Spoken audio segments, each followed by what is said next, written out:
Hi there, welcome along to Willis Resilience TV. Hope you had a good weekend. How was yours, Colleen? Very well, very nice, thank you. You nice look well spa rested. Treatment. Good to go for another week. So this is the channel that is dedicated to bringing you closer to the South Pole than you ever thought possible. All last week, we've been following the story of teenager Parker Leotobe and his team as they travelled across the Transantarctic mountain range to the coast of Antarctica, performing science experiments along the way. And the expedition also features a speed record for skiing to the South Pole. And on Friday, we watched live as Parker and Doug set out on their historic journey. Of course, we'll be getting the latest news from the ice, and we'll find out how the race is going. And we'll be meeting a family member of one of the team with a special message of support and perhaps a request to trim a beard and maybe have a good wash. Later, things may get a little hairy as we chat once again about climate change. We'll be asking, has the recession made us less green? And we bring you the behind-the-scenes story of how Parker's world record attempt got underway. It's not always going to be beautiful sunshiny weather. It's going to be wind in the face every day, especially up this glacier. You saw how big some of the streak got on the drive. You know, it's going to be brutal. But the best thing to do is stay moving, okay? And we just have to be really focused. You got to be thinking about everything. There's no mental letdown anytime.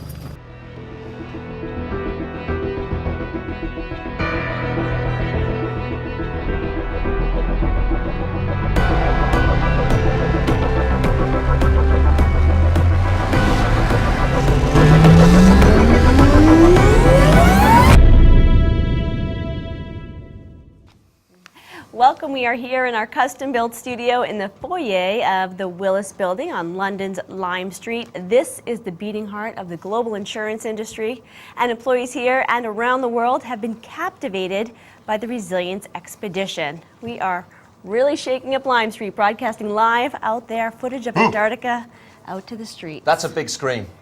That gentleman was watching for hours on end inside, so he didn't need to stop and watch any more outside. Lots of people are stopping by and waving at us, actually, behind the cameras through the window. Morning to you. You're late. At exactly 8:55 a.m. UK time last Friday, Parker and Doug began their attempt to set a world record for skiing across Antarctica from coast to pole. These are fabulous high-definition pictures that we got from Paddy. You can see Nathan Hambrook-Skinner talking to us live on the sat phone on Friday, and that was the moment that they set off on this incredible journey they're undertaking. Hopefully they're going to reach the South Pole in 22 days. That's right, and in order to set the world record, they're hoping to cover 18 miles per day, every day, for over 3 weeks until they make the 400-mile distance through ice and snow, reaching the southernmost point on the planet. Right now, the team is 3 days into the race. Parker and Doug have traveled 52.2 miles, so they are on schedule to set the record if they can keep this up very well. Off to a great start. Let's get this sort of schedule or schedule? You say schedule, I say schedule. Yeah. Tomato. Let's just call the whole thing off. No, let's keep going. Schedule, we can go with schedule. Okay. Schedule. Parker called in and told us about his progress himself.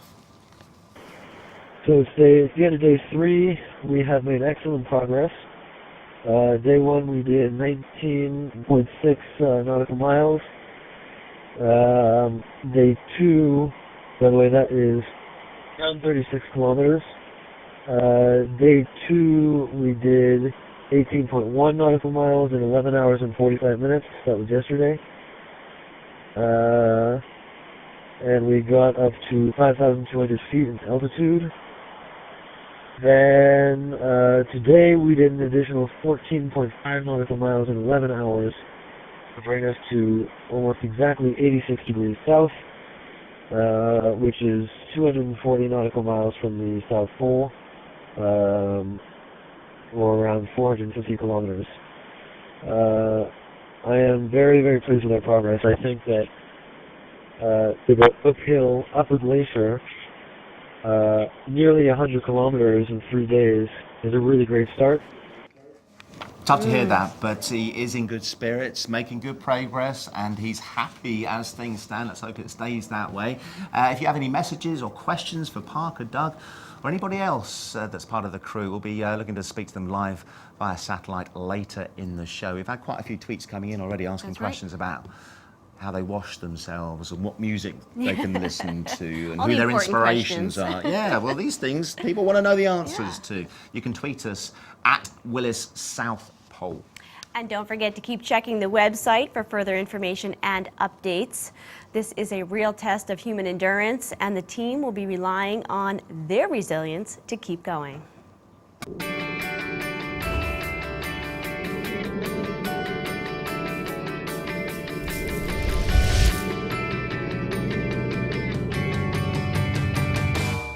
The speed record is very useful as a mechanism to tell an important story about the urgency of the need for action. It's useful to tell a story about resilience. It's a useful way of communicating what a polar expedition is like. I think it's important because it's another extra goal, something going a step further that we can strive towards. Not just being satisfied with the idea that we could try to do our best to just about finish, but to try to go even further. Who knows whether I'm going to even be even close to being able to do it. Maybe it's going to be okay, maybe I'm going to be able to keep up with the daily distance I need to do every day. Maybe 5 minutes into the first day I'm going to realize it's not going to be possible. And maybe it's going to gradually slip away from us after day 21 and a half. But that's part of the story. Things change, challenges come up, obstacles are unexpected. That's why they're obstacles, you know? And from my perspective, it's not a devastating loss if I don't get the speed record, if I don't set the record. It's not, it won't mean that the expedition has failed. For me, from my perspective, it's more important that I make it to the pole, but who knows if that's even going to happen, you know? The whole point of this expedition is to, remember, do two things: contribute to the scientific community and tell a story about climate change that's going to reach people, and it's going to allow people to unify, organize, and understand what we're facing and what we need to do about it. And if we can do that, if what it takes to do that is to face hell on this expedition and to face uncertainty every single day and not know whether it's going to happen and potentially not make the record and potentially not even get to the pole, then I'll consider the expedition a success no matter what happens at the end.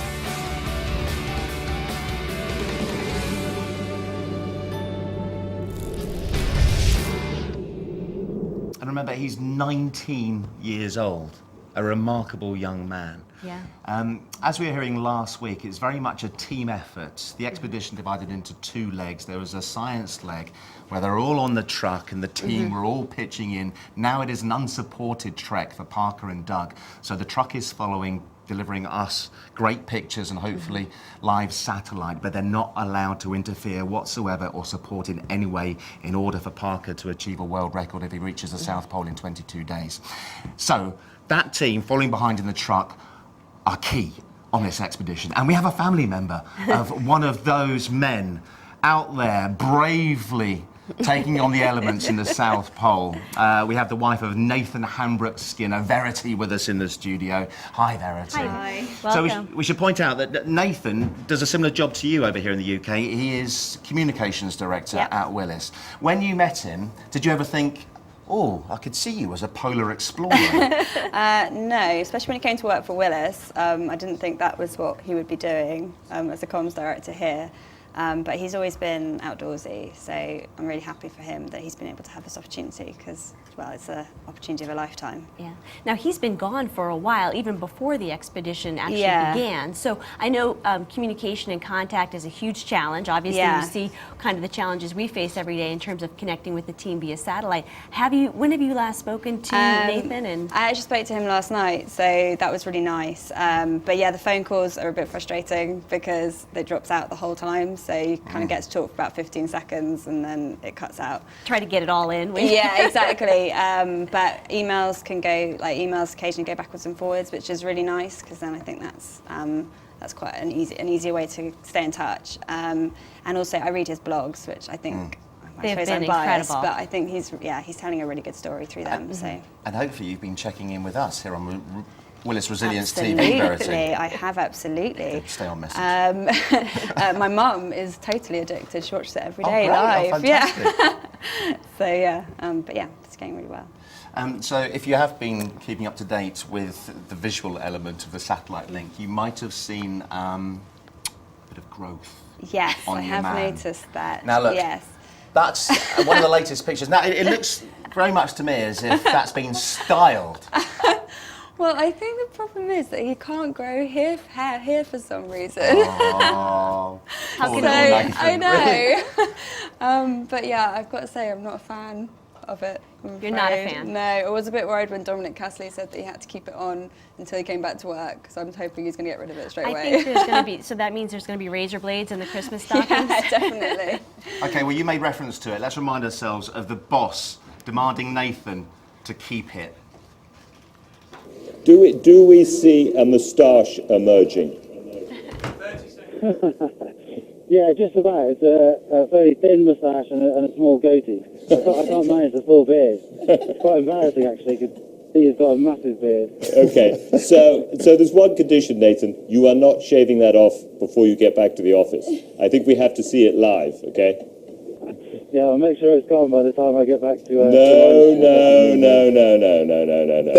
We've got to see the real thing. There you go, whether you like it or not, in order to please the boss. Oh no, will this be like boss or Verity? I know, that could be a decide. Boss or other boss? Big boss. Big boss. Yeah, sorry, big boss. Yeah, Dominic, if you're watching, little boss in this little dynamic This here. scenario. You could live with that though, couldn't you? Oh, I don't know. Well, yeah, I might have to by the looks of it. But it's exciting, isn't it? What do you make of all of this? I know that Nathan is one of the least experienced members of the team, but he certainly has an adventurous side, and he seems to be really fitting in well. Yeah, I mean, I just think it's amazing. I had no doubt that he would be able to do this and adapt so quickly. Like, he's such a relaxed person. Nothing really phases him. And we've done some mountain walking together and stuff like that. And he's just so relaxed and outgoing and very optimistic as well. So I think that helps. What about the risk element to it, which obviously ties into what Willis Resilience is partly about, and Willis, the core business, some of it at least revolves around risk management, because there are risks over there. How does that sit with you?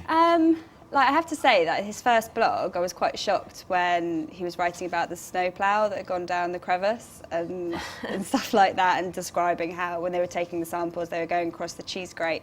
That was obviously really worrying, but you know, there's risk in every kind of adventurous activity that you do.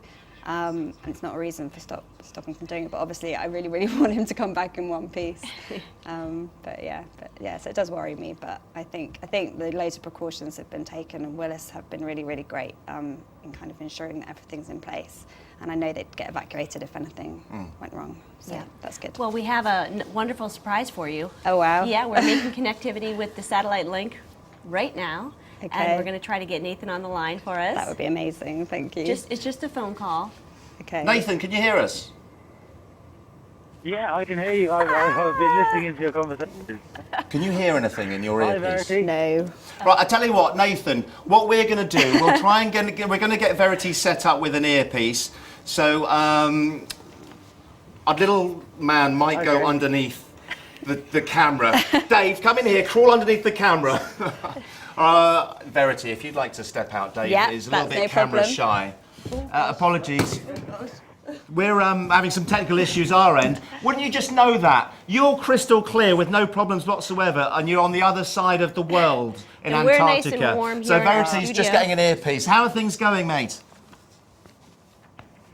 It's going, it's going really well. It's quite cold here this morning. Well, cold for me. It's about -20, but we're on a campsite that will be for the whole fire. It's absolutely stunning. We're near the top of the Leverett Glacier, I guess about 20k maybe from the top of the Leverett Glacier, and the views are absolutely incredible. Actually, there's outlined sort of mountains on either side, and we've got great views of the mountains, and then all the way down the valley as well, right to the sort of plateau down there, which leads off to the Ross Ice Shelf.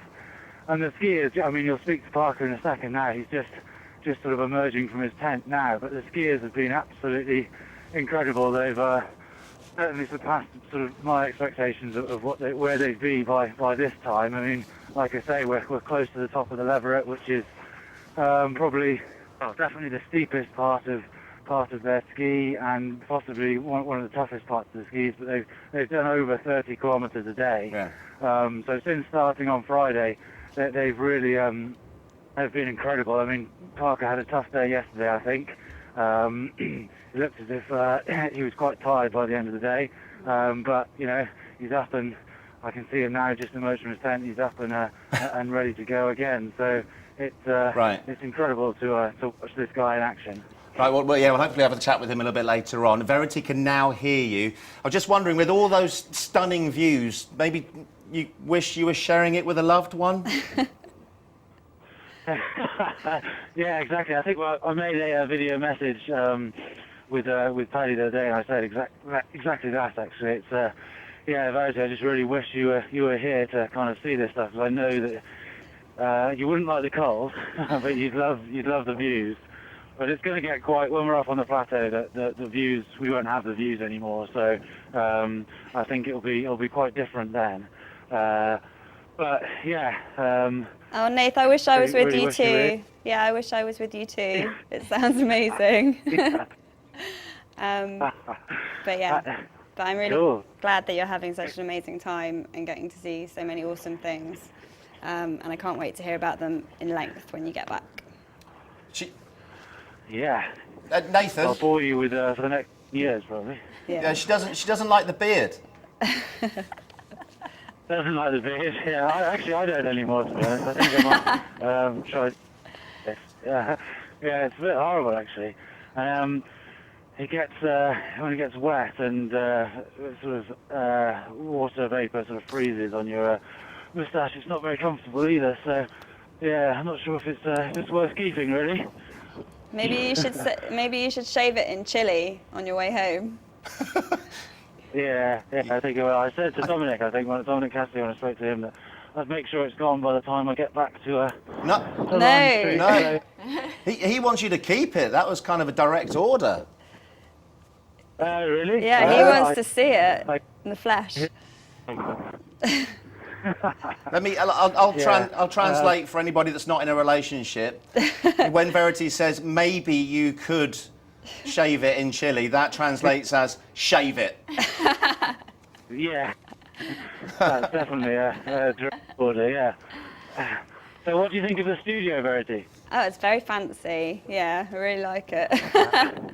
But yeah, no, it's pretty bizarre being here, really. But yeah, it's good. And Nathan, Verity's been saying that she, along with other members of the family, have been following you as we have on Resilience TV. And you also had a chance to meet with the family this weekend, and you put together some messages of support. Yeah, we did, yeah. Yeah, I don't know if you're able to hear this. Listen carefully, Nathan. I think we have a couple of small family members of yours with a special message. Take a listen to this. Okay, tell us when. Happy Christmas, Uncle Nathan. Have you seen any penguins? Have you seen Father Christmas? Have you seen some... Is it very cold? Is it exciting? Are you meeting new people? Have you seen any donkeys?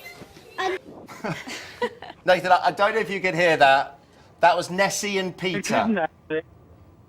I thought it might be Nessie and Peter. Yeah. I didn't hear it. But, The last question, they're asking you all sorts of questions about what you've seen and how cold it is, but the last question was, have you seen any donkeys? No donkeys. No donkeys. A bit of education, I think, on the Antarctica when you get back. I took a photo. I was going to write a message in the snow and take a photo and send it to them both, actually, but we've not had a good connection over the last sort of 48 hours, really. We've not been able to send that much stuff back, and it's one of the reasons why we're not able to send any pictures back today. I think it's just because of the mountains either side of us. I think the satellite signal comes in quite low, and maybe it's being blocked out by the mountains at the moment, which is a bit frustrating. Yeah. But we're hoping when we get up onto the plateau, it'll be better. It's quite remarkable that we've had the pictures that we have had so far, and Paddy's taken some fantastic footage as well with that HD camera. It looks absolutely stunning. So send our best to those guys. I was wondering, maybe, I'm sorry to do this to you and drag you away from Verity and vice versa, but we'd love to speak to Parker. Would you like to say goodbye to your missus? Yeah. Okay, I'll speak to you soon, Verity. Love you loads, and I'll see you in a few weeks. Yeah, I'll speak to you soon. I love you too. Okay. Get the Parker now. tissues. That got us. Quick, get Get Parker. the Kleenex. So hopefully Parker, are you free Nathan to, is now. We can hear this. This is bizarre. It's happening on Antarctica. They're literally on the other side of the world, like dangling down. Parker sounds like he's just woken up, and you know what it's like when teenagers just wake up. The last thing they Okay, I'm want going to to do. pass you over to Parker now. Thanks, Nathan. Just finished packing it. He- No worries. Okay, speak to you all Cheers, soon. thank Thanks, you. bye. But Parker had no idea this was happening. Hello. We've woken the slumbering Parker, bear. hi. You've just woken up. Sorry to spring this on you. Hello.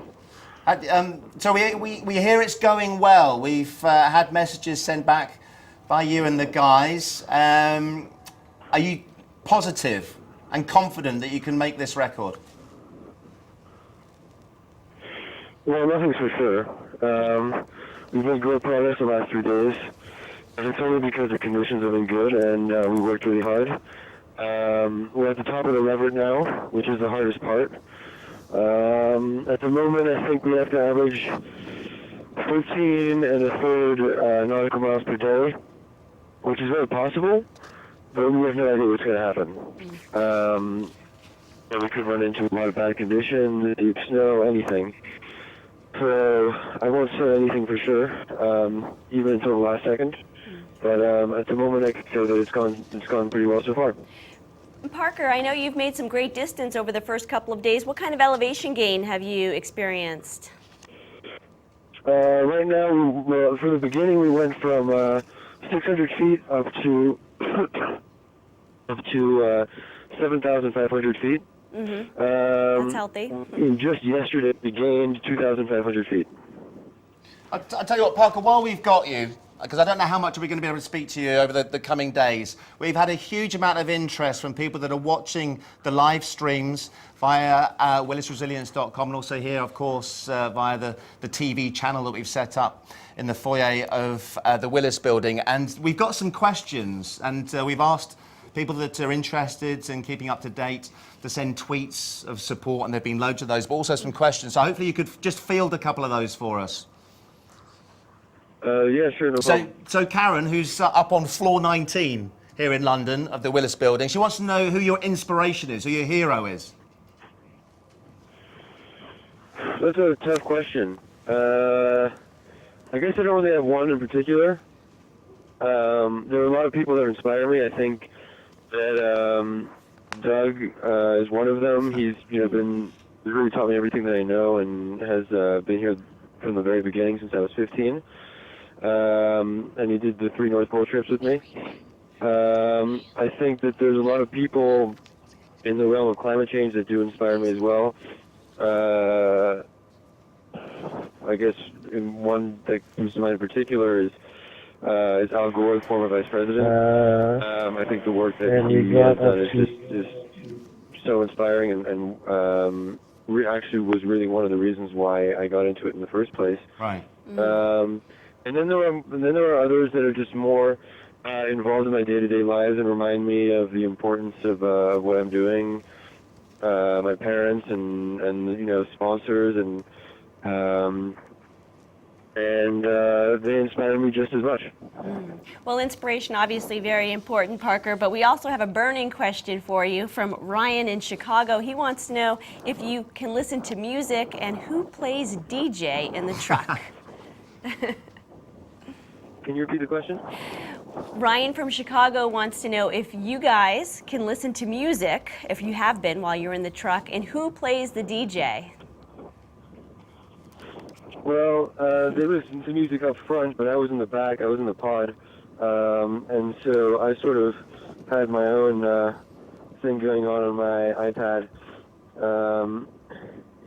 and so I was sort of in control of that. But up front, I guess Ayo, the driver, was. I heard there was a lot of Kings of Leon. When I was up there for a couple of hours, I heard a lot of Icelandic music, but... Icelandic music. Yeah, well, it's pretty good. Bjork. Yeah. Very appropriate. And others. So what music were you listening to? Have you still got Miley Cyrus on loop? Yeah, we got nothing right now. I'd rather focus on the route. Yeah. But, actually, I think probably as soon as we get a little ways into the polar plateau, I probably would have wished that I brought something, but it's just swallowed a lot of power. There's no knowing whether or not it would have even lasted. The cold drains batteries, and we have very limited power. We have one solar panel and one battery. Yeah. And that's it. Parker, has this been as tough as you expected? Tougher, perhaps? We know that you've trekked to the North Pole. I'm sorry, has it been as I expected? As tough, as difficult as you expected? Yeah, it's been absolutely just as tough. I tried to train as hard as I could. There were some limitations on how much I could do. You just try to do as much as you can, and I think at the same time, this is a different environment for me. The climb, the sort of steepness, the altitude are all new to me, and I'm trying to learn as much as possible.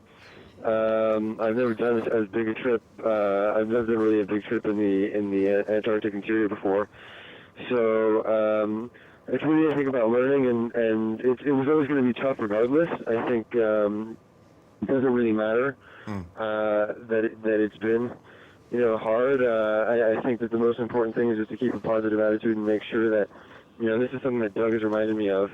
Sometimes when I get a bit down about the situation that we're in, it'll just remind me how lucky we are to be here, and it tends to work. It's true that this is an amazing place, and we have to take advantage of the opportunity that we have and just do the best that we can. Parker, I know you are just waking up and planning today. What is on your agenda today? What do you need to cover mileage-wise? We're going to hope to do 20 miles, but no guarantees, basically. We're just going to do the best that we can. And what are conditions like today?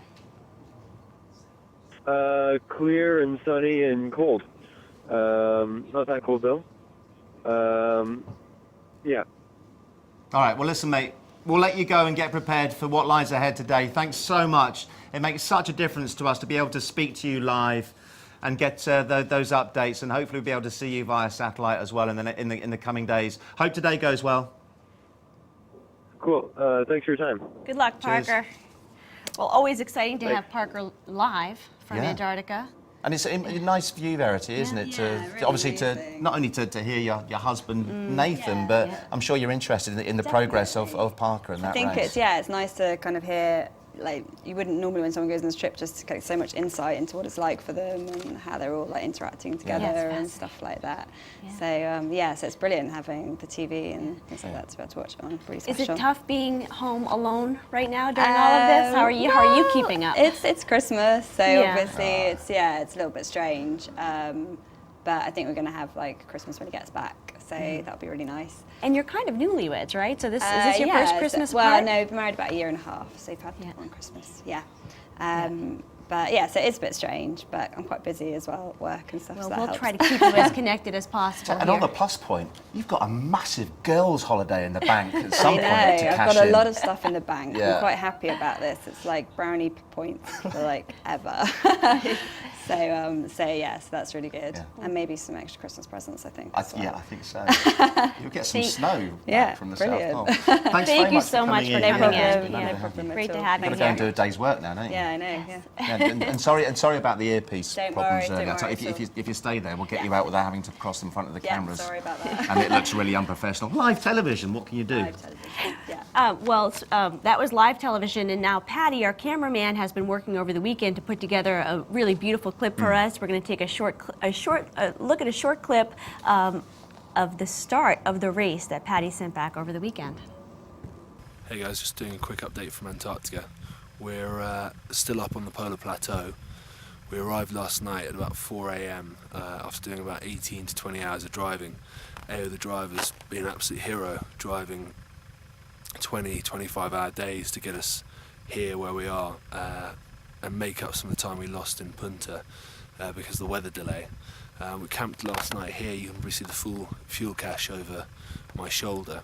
And then today the plan is to head down to the Ross Ice Shelf through the mountains and hopefully be ready to start the race for tomorrow morning. But that depends a lot on the conditions. This morning it looks amazing. Last night we stopped and it was blowing snow quite a bit. The visibility wasn't great, but we've woken up this morning and it's a beautiful day. Only about -15, which is relatively balmy considering what we've had up till now. Everyone's getting on very well. I think Parker and Doug are pretty excited and pretty keen to get the race underway.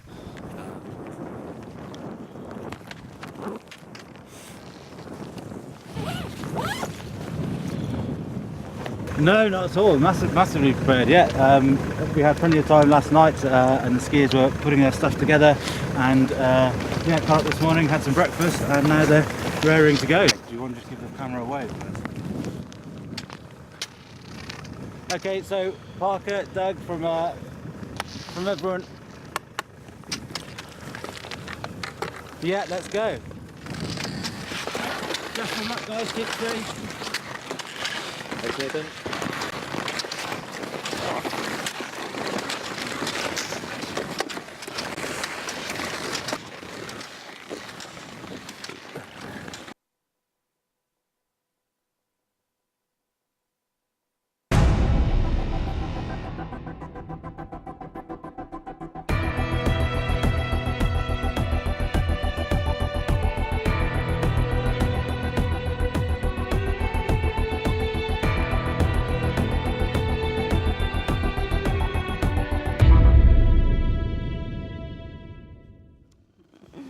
Those high-definition pictures that Paddy is sending back are absolutely stunning. I mean, we're all excited when we have that satellite link. We can see the live pictures and speak to them, of course. But then when you get The beauty HD shots, pictures yeah. coming back, it really sets the scene. It's quite incredible, and we'll keep them coming throughout the next couple of weeks.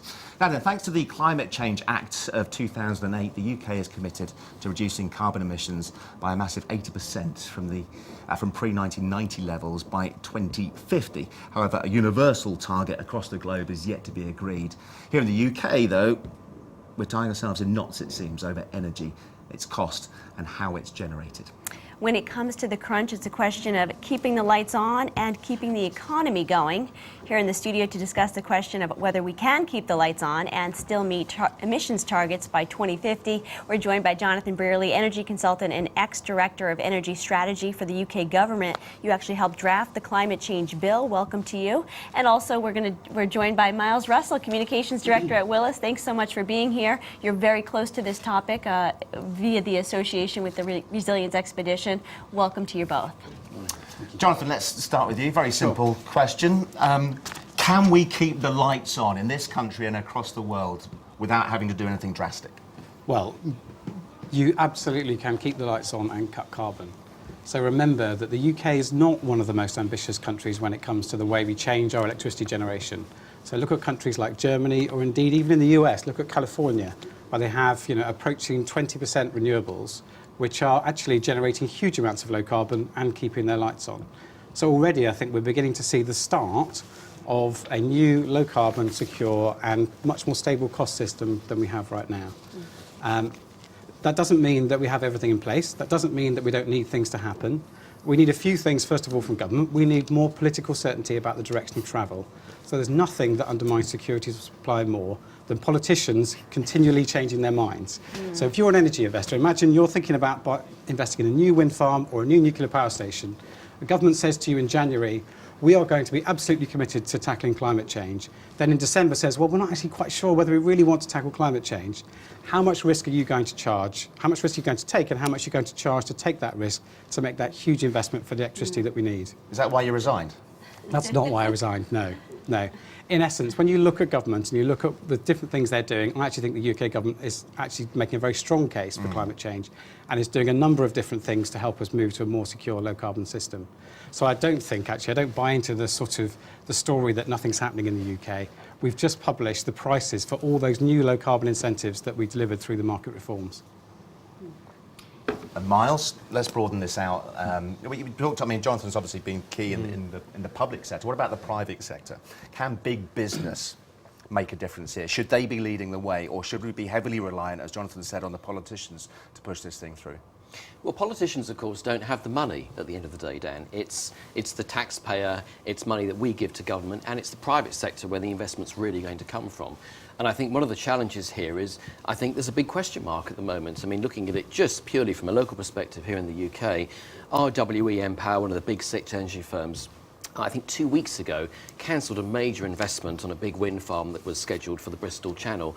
And they argued that basically it had become economically unviable given the lack of government support.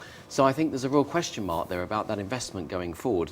But ultimately, that's where the money is going to come from for this renewable energy going forward, the private sector. And the private sector have to be on board, do they not, irrespective of what the governments are doing, Jonathan? No, absolutely. But the thing that gets private sector on board, the thing that gets investors to invest in a country is confidence in the regulatory regime. Confidence that they understand what their returns are going to be when they invest in energy.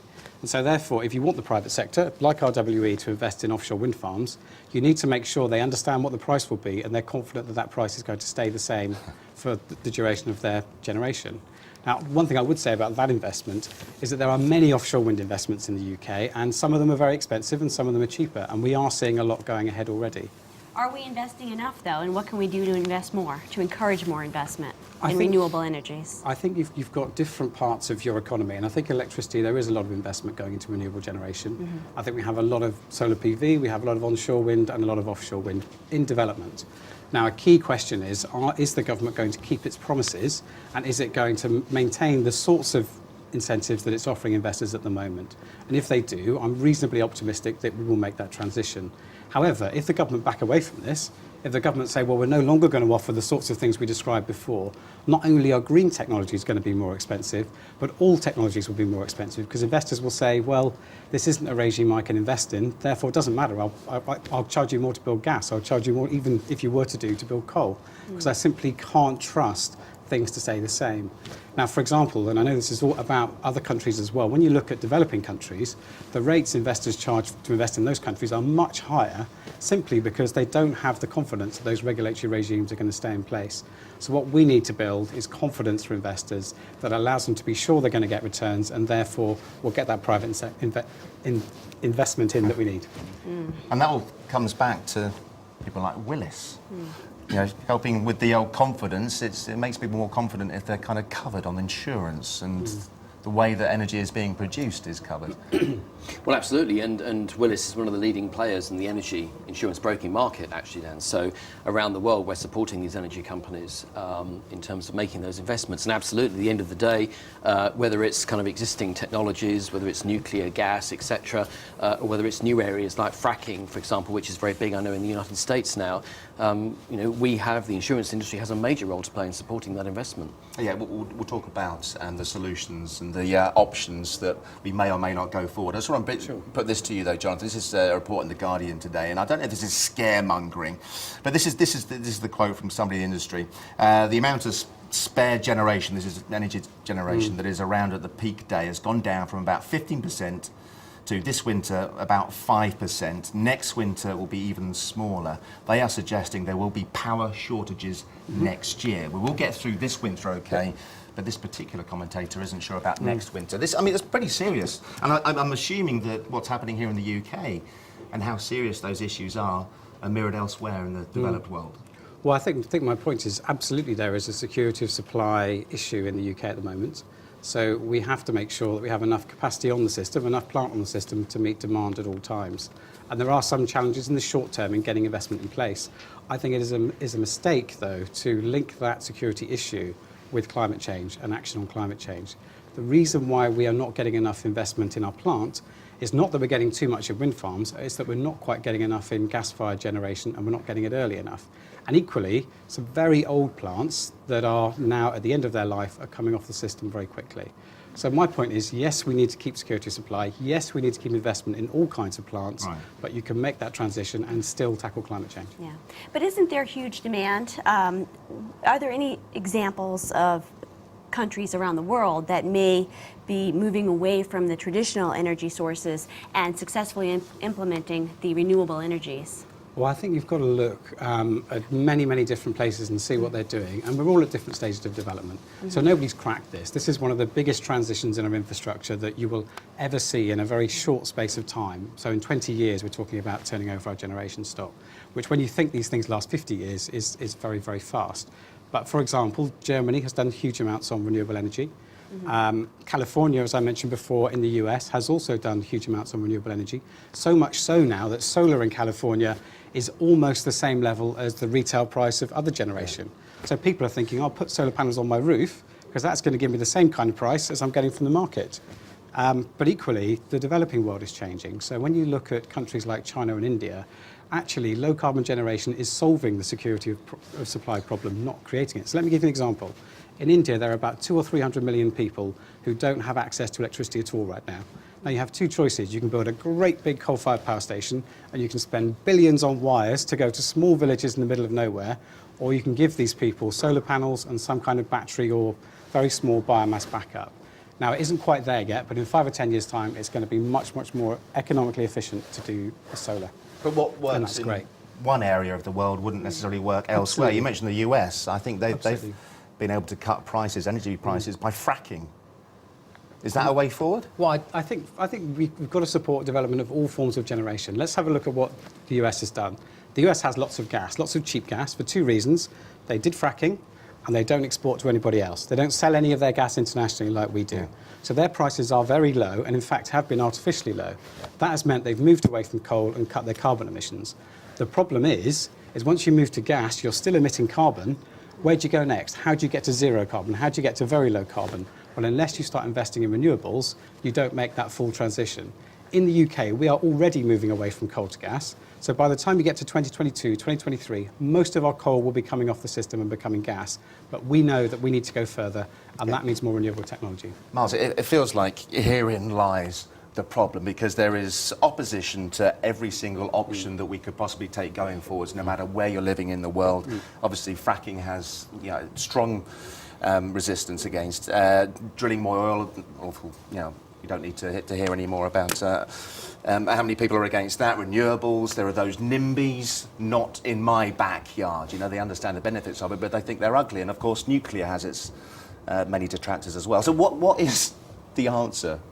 There's no perfect solution here, and what's really interesting is how it does differ by country, Dan. So, for example, as you said, not in my backyard. If you go to Germany and you look at the current attitude towards nuclear power, for example, the fact is they're not going to go for nuclear going forward. It's just that there's going to be no investment on that front. It's seen as too unsafe, and huge demonstrations, public demonstrations against nuclear investment going forward. But here in the UK, we're building this, so we're looking to build a couple of new nuclear power stations with support from the Chinese government, and there's no opposition here at all. I mean, you hear some comments in the press, but generally you don't see the public out marching through the streets of London and so forth. So very different attitudes towards different technologies. I mean, fracking again, here and in Europe, and I believe France, for example, have actually banned all fracking within France completely and said it's just not going to happen here. Whereas in the United States, there seems to be very little opposition, and certainly fracking is going ahead on an industrial scale. So huge variations in terms of public attitudes towards these technologies across the piece. I mean, one other point I just pick up on earlier on that Jonathan made. I mean, we talk about energy security here. And what's interesting is we talk about the supply of energy. So if it is gas, for example, in the United States through fracking, whether it's gas here in the UK, there's energy security in terms of the actual fuel itself. There's also security, of course, in terms of where we get that energy from.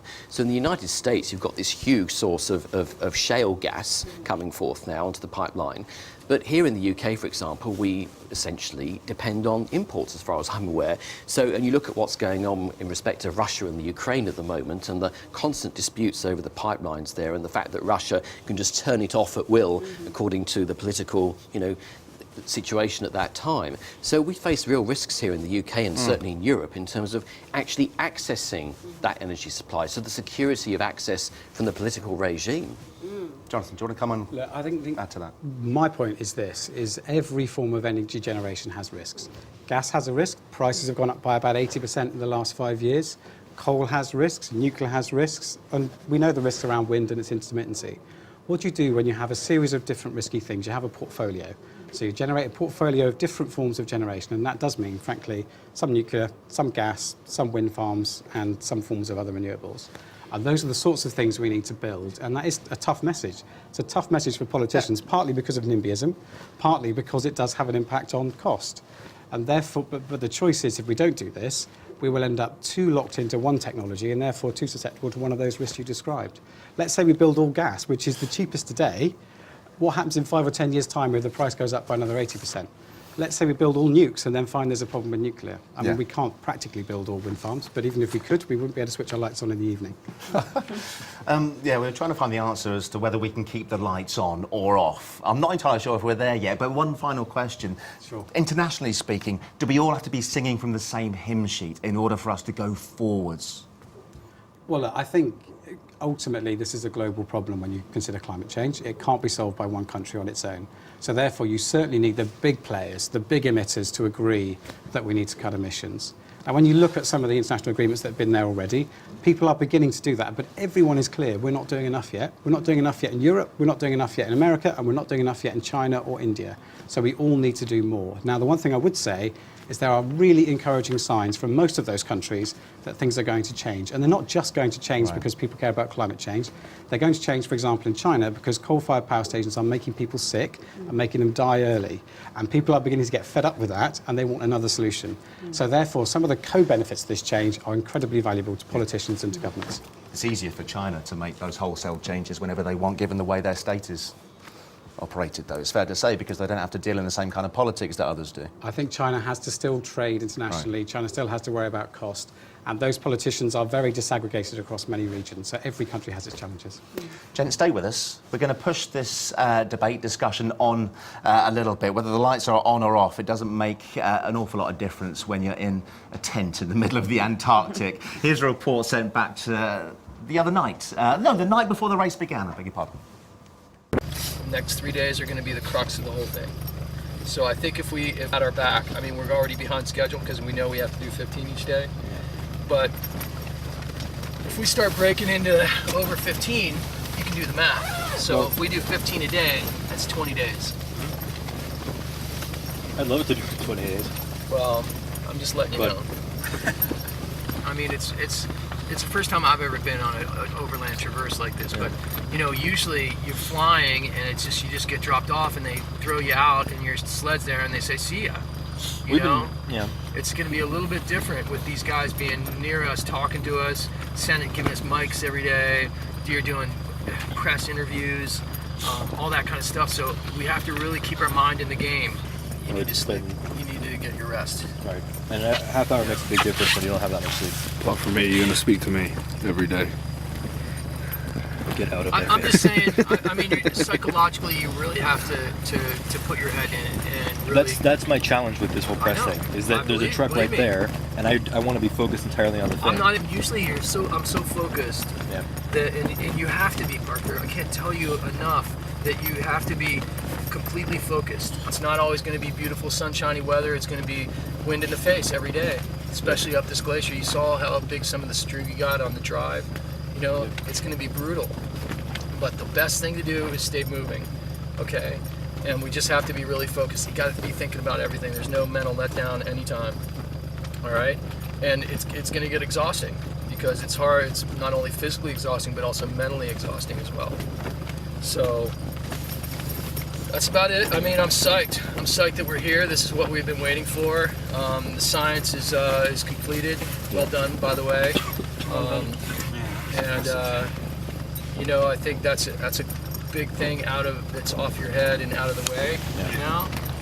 And now we have the expedition. We really have to be completely focused, and I want you to learn from this, okay? And I want you to be, like I said in the truck, you know, this is a huge learning curve for you, and I want you to not be afraid to ask me any questions because there's no mistakes. I mean, there's absolutely cannot be any mistakes. At the end of it, I want to pat you on the back and say, well done, all right? So we have a huge challenge in front of us. It's uphill every day, and all we have to do is you have to eat and drink. And if we do that 7 times a day, we made our distance, we set up tent, we camp, we eat, and we go to bed again. I find that fascinating. Some excellent words of wisdom from Doug there. Doug's, Coaching Parker, the prepping experienced Parker. polar guide. It's Parker, obviously, that we're focusing on, and it's the world record attempt that they're embarking on now. They've already travelled some 52.2 miles. They're on schedule to get to the South Pole in 22 days. But Miles, that's interesting, isn't it? I mean, that's like a team talk from a manager of a football team. Well, that's serious. That really is resilience in action, isn't it? If ever I saw it. I mean, Doug there giving that real lecture on how to be resilient, and it is incredibly tough. And it's interesting that he's placing as much emphasis on the mental challenge as the physical. And undoubtedly, I mean, the way they're having to struggle every single day, it's really hard work, clearly. And that pep talk was amazing, actually. Yeah. Jonathan, what do you make of all of this? I think what Parker is doing is fantastic. I mean, A, just the challenge itself, but B, to link it to the scientific work and to the work on climate change, I think is a brilliant thing. I was just thinking, what was I doing when I was 17?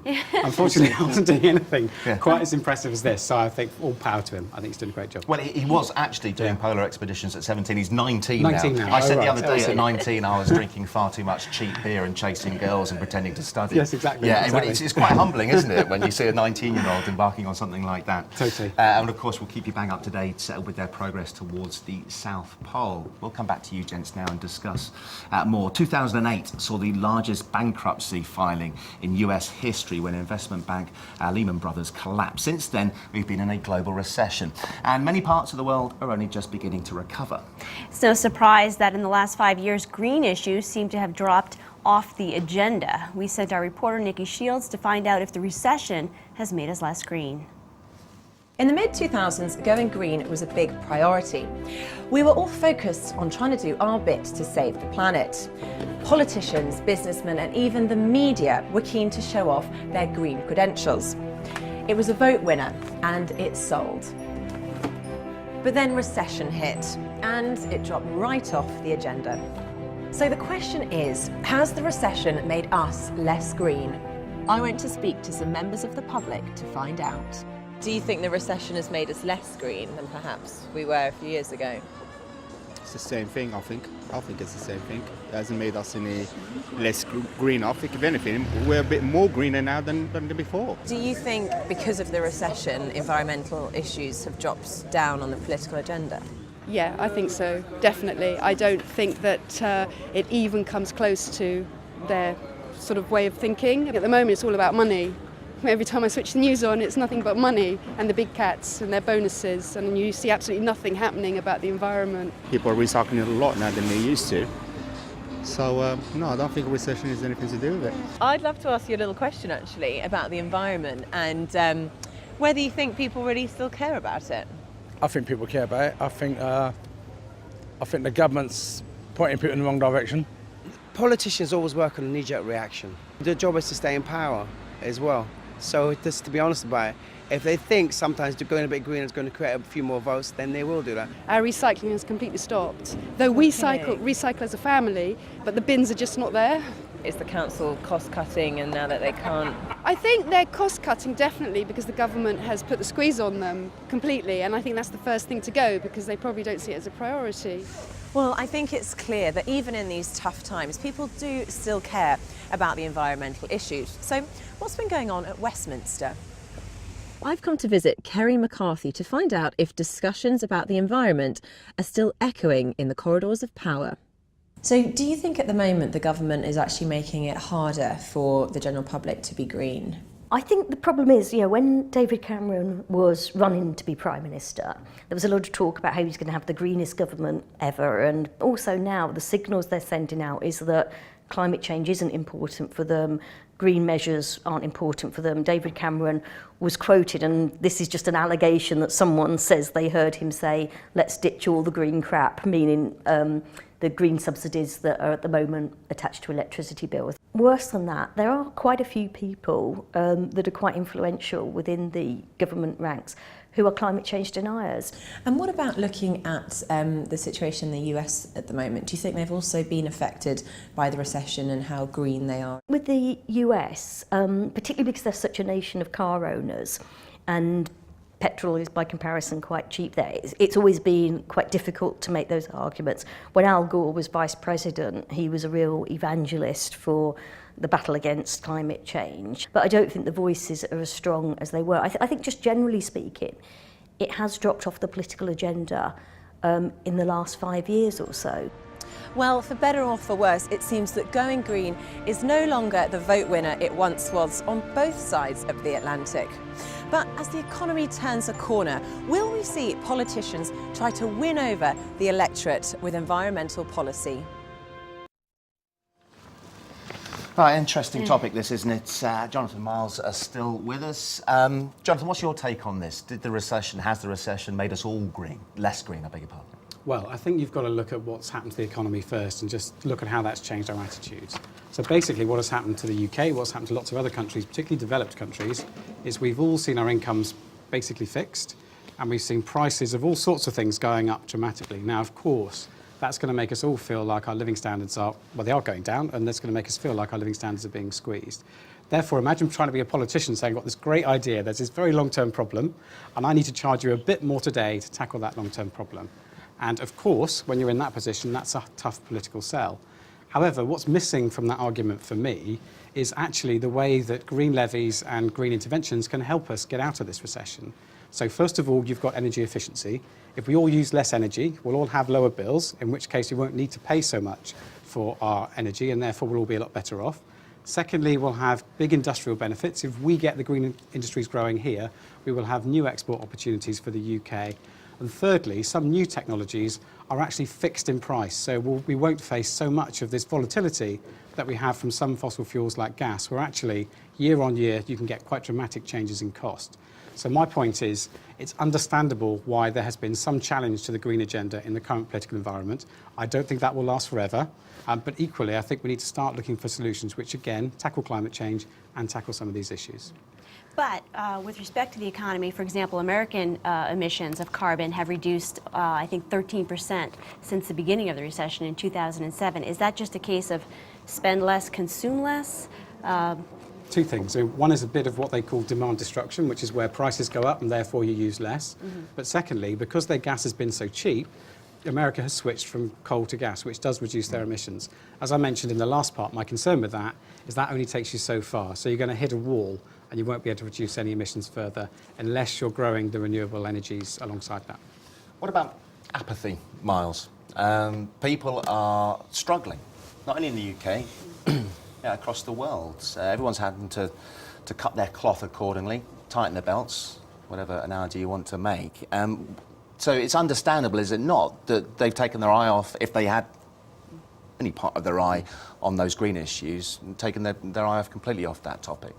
Well, I think the question is actually, are people, interesting enough, consuming less? I mean, people are very pragmatic, so the reality is if they've got less money to spend in their pockets, then whether you're in the UK, the US or anywhere else in the world, the fact is you will adjust accordingly. Now, interestingly, I think it's probably true that people are, if I think back to one of the debates on this programme last week where we talked about waste in food, Now, it's interesting, people are probably wasting less food at the moment. They're being more careful about what they buy in the supermarket, and there's probably far less waste being thrown in the bin at the end of each day. They're not doing that to be more green. They're doing that to absolutely to save money. So maybe at the end of the day, the recession, possibly one could argue, has been helpful in terms of making people more conscious of what they consume and being a bit more thoughtful about how they spend their money. Are they buying too much food that then goes in the bin? Are they actually getting in their car to do a journey that perhaps is that really necessary? Could I perhaps actually walk 10 minutes down the road to buy my newspaper on a Sunday morning? Do I really have to get in my car? So in fact, it's interesting that I think people have adjusted their behaviour because of the recession, and consequently maybe some have actually become greener as a result of that. What's interesting is as we now emerge from recession around the world, is it that people are going to start consuming more and caring less actually about what they spend.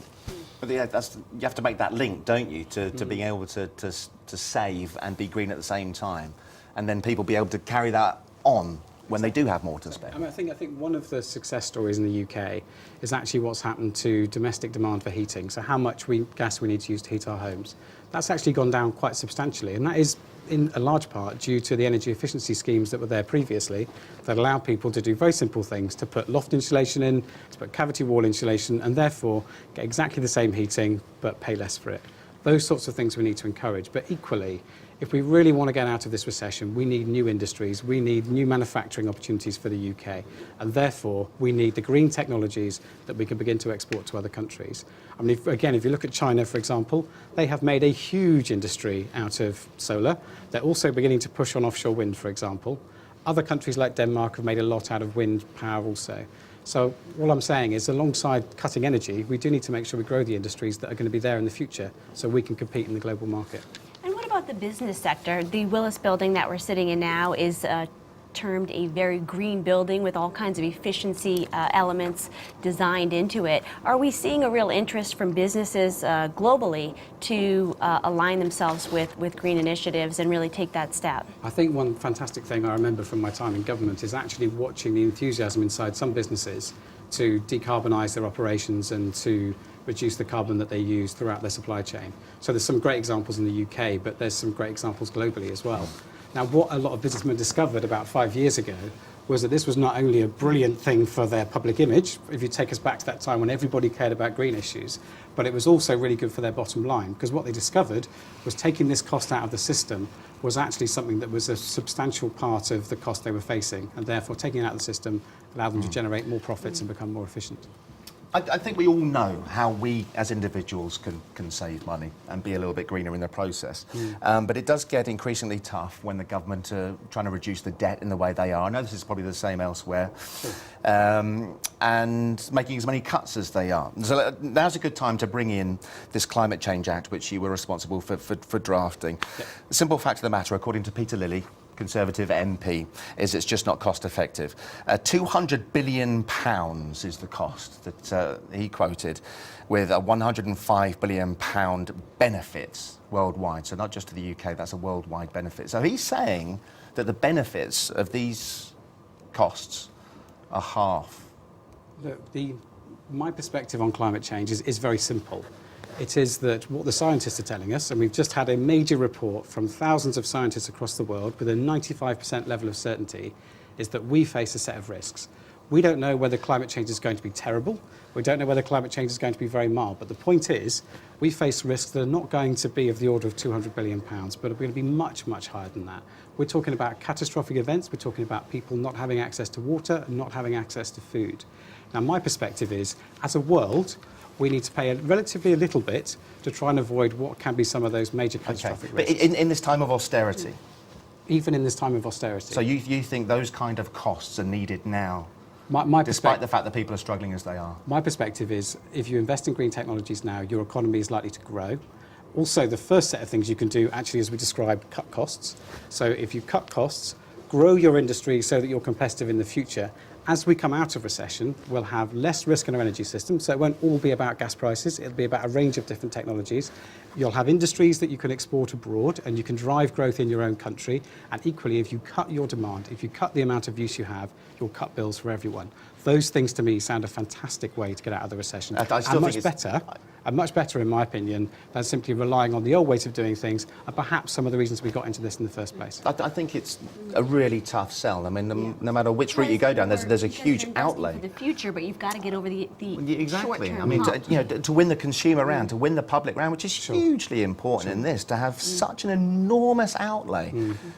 I mean, it is about the future of the planet. And if you look at the Resilience Expedition and you look at this amazing young guy, Parker Leotow, and you look at what he's doing, and of course, climate change and science has been at the heart of this whole expedition. Now, if you speak to someone like Parker, he's 19 years old, he will say, climate change is the issue facing his generation. It is about the future. And therefore, you cannot put the future on hold because of a recession that lasts 4 or 5 years. You have to just keep going. And I think, as Jonathan says, you can't stop and start a process like that. Can I just mention one thing, though? I do think there is a point that you have to listen to the population and listen to what industry is telling you. So one thing I remember we did do was we understood that some of our very energy-intensive industries were finding it hard to compete because some of the levies that were being applied to them weren't being applied in Germany, weren't being applied in China. And so for that group, we did actually say we do need to change things a little bit to make sure you can compete. But the overall direction, as Miles says, is we need to continue with this path. Because if we don't do it in a smooth, structured and predictable way, investors are going to look at the UK and say, do you know, I can't invest in that. I'm going to invest somewhere else. Or worse, I'm going to charge you even more to invest in everything. But what time frame are we talking about? I was speaking to a friend over the weekend on this very issue, and he said, but this is going to be thousands and thousands of years from now when we actually face the real risk of the planet dying. Look at the IPCC report, and in essence, you get between 2050 and 2100, you'll start seeing some of the effects happening. And these effects are huge, so they grow over time and they are big. People argue, and I'm not a scientist, so I'm not going to get involved in the debate about what's happening now, but some people are saying some of the extreme weather events we're beginning to see may have some link to the climate change that's already happened. So if you're not careful, we are going to be like, if you see Al Gore's video, he describes it as a toad being heated up slowly in a boiling pot. We're not going to notice until it's too late. And the problem we all have for climate change is we need to act now to make sure those things don't happen in the future. But the problem with things like that Al Gore video, he said that the Arctic might actually melt by now, by 2013. The Arctic has actually grown in size. But I think the point is all of this is very, very difficult to predict. But the general direction, the general set of risks are set out there in a voluminous report contributed to by thousands of scientists. And so what I find difficult to believe and what I find frustrating in the climate change debate is people that look at all of that work and say, somehow we know better. Somehow we know this isn't a risk. And there are people who've done that in the past, and they've done that over issues we now know turned out to be true. So let's have a look at the smoking debate in the 1970s, where people said, we're not sure whether there's a link between tobacco and lung cancer, and therefore let's not act on it. So my point is, this is a big risk, it's a global risk, it's tough to manage, but if we don't manage it, we'll all be worse off next year and worse off in 10, Cynics 20 would years' say time. they knew all along that it was bad for the health. I just want to bring I'm it not back going to comment on how that the translates to business today. element, with Miles. As risk advisors, Willis obviously is seeing interest from clients with respect to this risk, and it's impacting organizations in a variety of ways. How are firms trying to make themselves more resilient against this? Well, that's absolutely right, Colleen. At the end of the day, climate change, we can all debate the causes, man-made, natural, etc. But at the end of the day, our role, for example, in the insurance industry is to help to protect clients in the face of changing weather patterns. And there's no doubt that there are changes taking place. If you look at some of the storms that have taken place in the last decade, the ferocity and frequency of those, then they are very severe. And I think part of the problem is that in the climate change debate, people tend to take sort of 1 year's figures and say, oh, this year was an exceptionally cold winter, therefore, that says there is no evidence of global warming, or they say it's been the quietest hurricane season, for example, in the Atlantic this year for something like 30 years. But you can't just take 1 year's weather patterns and translate that into hundreds of years. So I think climate change is a kind of long-term issue. It's something that we have to manage on behalf of our clients. And if you look at whether you look at Superstorm Sandy and the consequences of it for New York, and we look at how we're helping clients there and helping New York to make itself more resilient in the face of future storms like that, or you look at what happened in Thailand several years ago and look at the floods in Bangkok and the supply chain issues that arose from that. So we do a huge amount of work in our industry and here at Willis specifically in terms of modelling these weather patterns for clients and looking at the risks and how companies can prepare for those risks. So yes, we as an industry have an absolutely key role to play in facing climate change. And it's why the research being done by Parker and the team is going to be invaluable to you and others around the world. One final point from you, Jonathan, hopefully a really simple question for you to answer. Is it economy or environment? My view is it's both together. I don't think they're one or the other. I think particularly when you take the long-term view, particularly when you take the growing insurance costs, actually it's economy and environment together. So otherwise it's no economy or no environment. That just makes it more difficult to get right, perhaps. Collaboration. We'll keep striving. Be resilient. Thanks very much, for joining Jonathan. us. I'd love to have you in. And Miles, at such short notice, thank you. It was fun, Dan. Thank you. You're a team player. Each day this week. You have to get in extra early now. Yeah. Thanks, gents. In tomorrow's show, we'll find out how far Parker and Doug have made it along their race route and whether they're on schedule to set a world record. And we ask, what is the worst case scenario for climate change? Join us tomorrow for the next installment of our exciting journey to the South Pole.